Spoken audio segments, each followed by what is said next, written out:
నేను 2 క్వశ్చన్లు అడుగుతా. ఇప్పుడు జియో 46 గవర్నమెంట్ తీసుకొచ్చింది కదా. ఇప్పుడు నోటిఫికేషన్లో ఎట్లయితే జియో 46 ప్రకారం టీఎస్ఎస్పీకి ఇన్ని డిస్ట్రిక్ట్ వైజ్ మన సివిల్ పోస్ట్కి డిస్ట్రిక్ట్ వైజ్ ఇన్ని పోస్టులు, ఏఆర్కి డిస్ట్రిక్ట్ వైజ్ ఇన్ని పోస్టులు ఎట్లయితే పెట్టిర్రో అట్లనే జియో 46 తీసుకొచ్చినప్పుడు టీఎస్ఎస్పీ పోస్టులు కూడా డిస్ట్రిక్ట్ వైజ్ నింపారు కదా మీరు. మరి డిస్ట్రిక్ట్ వైజ్ ఈ డిస్ట్రిక్ట్ ఇన్ని ఈ డిస్ట్రిక్ట్ వైజ్ ఎందుకు పెట్టలేదు? కమ్యూనికేషన్ కానిస్టేబుల్కి ఈ డిస్ట్రిక్ట్ ఇన్ని ఈ డిస్ట్రిక్ట్ పోస్టులు ఎందుకు పెట్టలేదు? First question. జియో 46 మీ అది కరెక్ట్ అయిన జియో అయితే ఏ ఇతర పబ్లిక్ డొమైన్లో కూడా ఎందుకు లేదు? ఒక్క గవర్నమెంట్ వెబ్సైట్లో కూడా జియో 46 ఎందుకు లేదు? Second question. అన్న నాకు 137 మార్కులు వచ్చినాయి అన్న. నాది మంచిర్యాల జిల్లా, నాది రామగుండ కమిషనరేట్ కిందకి వస్తుంది. పక్కపొంటి వరంగల్లో, ఖమ్మంలో, నిజామాబాద్లో ఒకళ్ళు 117, ఒకళ్ళు 120, ఒకళ్ళు 132. నేను బీసీఏ, వాళ్ళు ముగ్గురు కూడా బీసీఏనే. వాళ్ళు ముగ్గురు జాబులు వచ్చినాయి, ఆ ముగ్గురు కూడా మా క్యాడర్ కిందకి వస్తారు. పక్కపొంటి భూపాలపల్లి జయశంకర్లో 136 ఓపెన్ క్యాడర్లు వచ్చింది. నాకు ఒక మార్క్ ఎక్కువ వచ్చింది, అయినా కూడా నాకు రిజర్వేషన్లు రాలేదు. అయితే మనము ఒక 10th క్లాస్లో చూసుకున్నట్టయితే జీపీఏ ఉంటుంది. ఆడ ఒక జీపీఏ అటు ఇటు అయితే ఒక 9.8 అంటే తక్కువ వస్తేనే మనం బాధపడతాము అప్పుడు. కానీ ఇప్పుడు నీకు స్కోర్ ఎక్కువ వచ్చింది. స్కోర్ వచ్చినాక కూడా జాబ్ రాకపోవడం వల్ల స్కోర్ ఎక్కువ వచ్చింది, అయినా కూడా నీకు జాబ్ రాలేదంట. నాకు 137 మార్కులు వచ్చినాయి అన్న.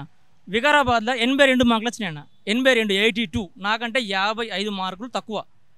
ఎందుకు? ఈ జియో 46 వల్ల ఆయనకు జాబ్ వచ్చింది. సార్ ఆయనకు జాబ్ వచ్చింది. అంటే ఈ జియో 46 ఏం చెప్పాలనుకున్నది? అంటే మెరిట్ మార్కులు వచ్చిన జాబ్ చేయొద్దు అనుకున్నది, ఏమనుకున్నది? ఇప్పుడు టీఎస్ఎస్పీ కానీ కమ్యూనికేషన్ కానీ అది స్టేట్ లెవెల్లో రిక్రూట్మెంట్ వచ్చిన పోస్టు. టీఎస్ఎస్పీ పేర్లో ఉన్నది తెలంగాణ స్టేట్ స్పెషల్ పోలీస్, అంటే స్టేట్కు సంబంధించిన స్పెషల్ పోలీస్.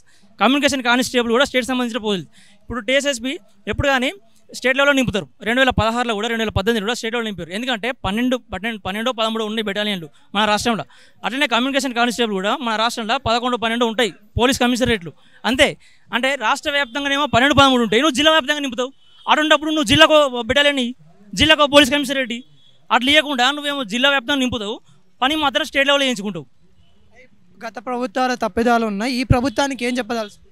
ఈ ప్రభుత్వానికి మేము చాలామందిని కలిసినాం. రేవంత్ రెడ్డి సార్ని కలిసినాం, కోమటిరెడ్డి వెంకరెడ్డి సార్ని కలిసినాం, ఉత్తమ్ కుమార్ రెడ్డి సార్ని కలిసినాం, సీతక్క మేడంని కలిసినాం, బట్టి విక్రమార్క సార్ని కలిసినాం. వీళ్ళందరూ శ్రీధర్బాబు సార్ అయితే డైరెక్ట్ అసెంబ్లీలో మాట్లాడండి జియో 46 గురించి. శ్రీధర్బాబు సార్ వీళ్ళందరికీ వాటి జియో 46 దీనివల్ల ఏం నష్టం జరిగిందని అందరికీ తెలుసు. తెలియని వాళ్ళు ఎవరు లేరు అక్కడ, అందరికీ తెలుసు. అయినా కూడా ఇప్పుడు వాళ్ళు మా గురించి మాట్లాడతలేరు. వీళ్ళకి ఒకటి మేము రిక్వెస్ట్ చేస్తాం. మేమేమంటలేం జాబులు ఇప్పుడు వచ్చిన వానికి జాబులు ఓటురు అంటలేం. నిజాయితీగా న్యాయంగా ఎవరికైతే మెరిట్ మార్కులు వచ్చినాయో, ఎవరికైతే ఎక్కువ స్కోర్ సంపాదించిండో వానికి జాబ్ ఇవ్వంటాను. వాని జాబ్ ఓటు అంటలేం మేము. ఎవరికైతే ఎక్కువ స్కోర్ వచ్చిందో ఎవరికైతే వాళ్ళకి జాబ్ ఇవ్వంటాను అంతే.